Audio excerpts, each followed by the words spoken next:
wir heute über moderne Videospiele sprechen, über offene Welten, cineastische Inszenierungen oder emotionale Geschichten, dann wirkt vieles wie selbstverständlich. Aber nichts davon entstand plötzlich. Die 90er Jahre waren kein einfaches Jahrzehnt für Videospiele. Sie waren eine Art Übergang.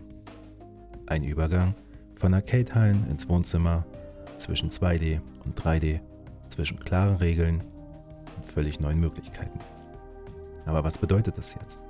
Es war eine Zeit, in der Entwickler nicht wussten, wie Spiele in Zukunft aussehen sollten, nur, dass sie anders werden würden. Und genau diese Unsicherheit formte das Medium für immer.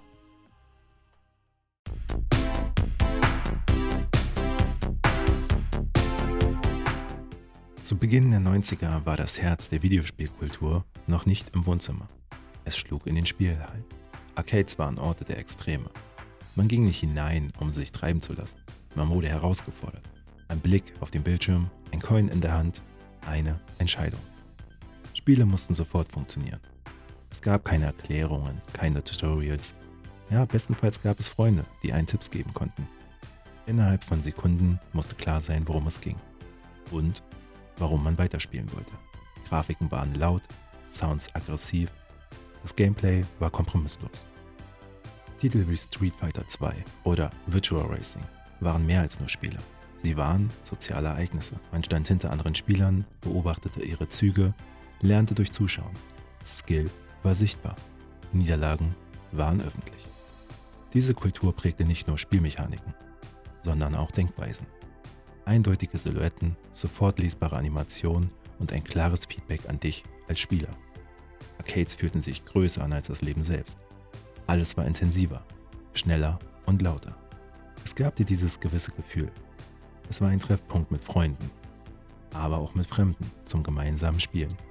Und genau dieses Gefühl sollte später, bewusst oder unbewusst, in die Wohnzimmer übersetzt werden. Die Arcade-DNA verschwand nicht. Sie wanderte nur an einen anderen Ort. Und sie wurde zur Grundlage für fast alles, was folgte.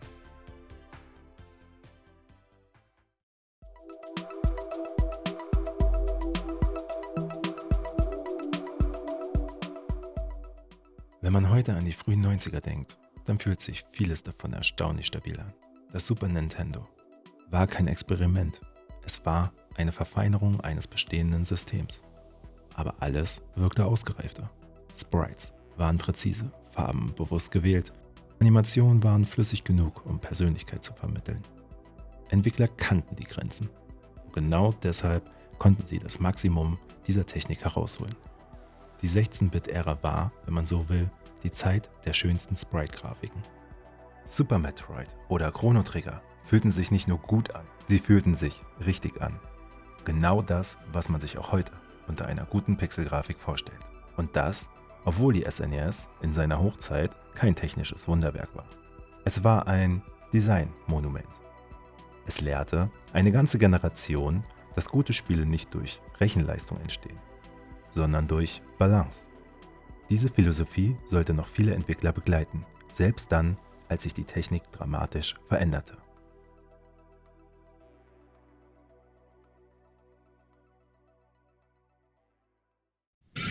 You are approaching Saturn. You are only seconds away. I have arranged for you to meet my companion. Sega war nie vorsichtig. Während Nintendo noch perfektionierte, wagte Sega den Schritt nach vorne, ohne genau zu wissen, wo er enden würde. 3D-Grafik gab es natürlich schon. Gerade Arcade-Größen wie Namco und Sega setzten schon früh auf dreidimensionale Grafik und boten innovative Spielerlebnisse. Während in Amerika am 8. Oktober 1993 der 3DO erschien, die erste Heimkonsole, welche echtes 3D beherrschte, kam Sega mit ihrem Sega Saturn ein Jahr später im November 1994 in Japan auf den Markt, gefolgt von Amerika und Europa 1995. Merken wir uns das Jahr 1994 bzw. 1995 für Europa und Amerika. Nun gab es endlich die Möglichkeit für Endverbraucher einen Blick in die dreidimensionale Welt zu wagen. Was in den nächsten 3 bis 5 Jahren geschah, war der Sprung von 2D zu 3D. Ganz egal, ob es immer Sinn gemacht hatte. 3D war jetzt der nächste Schritt in die Zukunft. Nehmen wir Virtua Fighter. Es war kein schönes Spiel, aber es war ein mutiges. Zum ersten Mal hatten Figuren Volumen. Sie standen im Raum. Bewegung war nicht immer mehr nur Animation. Sie waren aus technischer Sicht Position, Winkel, Distanzen. Dieses frühe 3D fühlte sich roh an. Fast unfertig. Aber genau deshalb war es faszinierend. Man spürte, hier entsteht etwas Neues. Etwas, das noch keine Regeln hatte. Als diese Entwicklung auf Konsolen kam, war klar, 3D würde nicht einfach 2D ersetzen. Es würde Spiele neu definieren. Charaktere oder die Umgebung aus verschiedenen Blickwinkeln zu betrachten, wurden Teil des Designs. Die Bewegung wurde komplexer. Ja, sie war noch rough und hakelig und Spieler mussten lernen, diese Spiele erstmal zu lesen. Es war unbequem. Und trotzdem, genau deshalb war es auch revolutionär.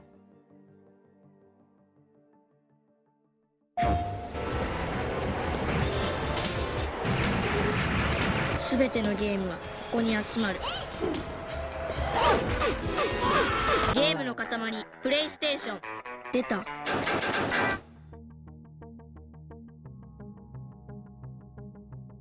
Erinnern wir uns an das Jahr 1994.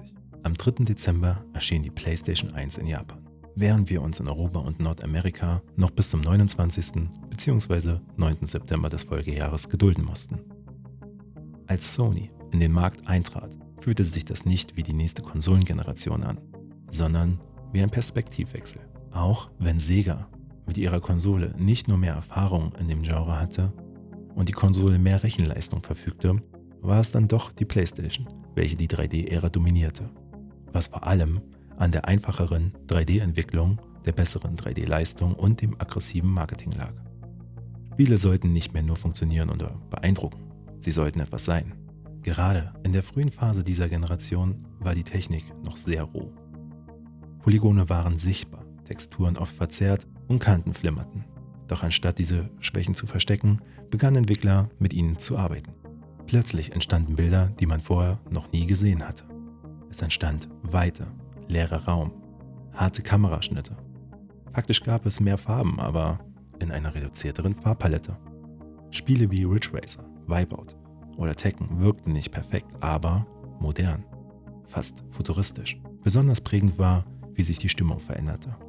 Die PlayStation erlaubte Stille und Leere, Melancholie, konnte aber auch laut sein, aggressiv und rough. Auch wurden Limitationen perfekt genutzt. In Resident Evil oder Silent Hill war nicht immer alles sichtbar. Und genau das machte diese Welten glaubwürdig. Nebel, Dunkelheit und eine eingeschränkte Sicht waren keine Effekte. Sie waren Konsequenzen der Hardware und in gewisser Art und Weise wurden sie zum Stilmittel. Für mich persönlich fühlt sich diese Ära bis heute einzigartig an. Diese Unschärfe, dieses Unfertige, es ließ Raum für Fantasie. Man musste Dinge ergänzen, interpretieren, fühlen. Die PlayStation lehrte Spiele eine neue Sprache. Eine Sprache, die nicht auf Perfektion beruhte, sondern Atmosphäre.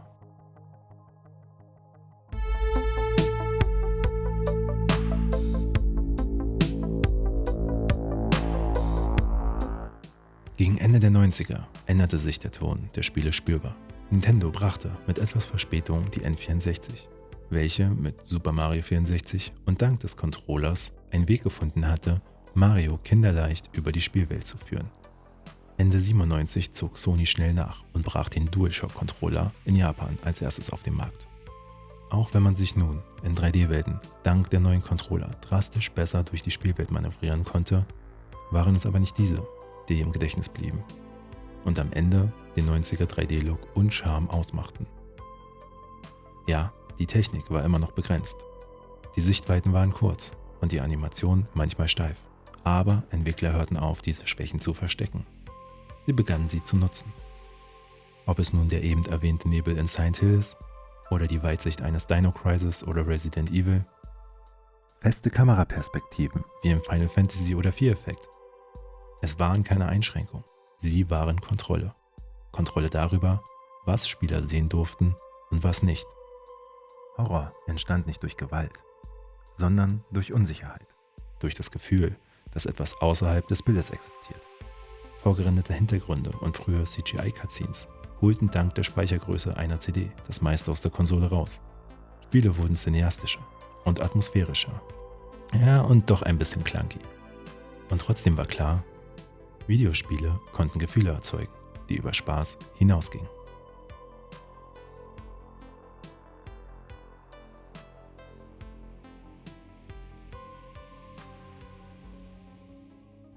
Wir schreiben das Jahr 1999. Es fühlte sich nicht wie ein Abschluss an.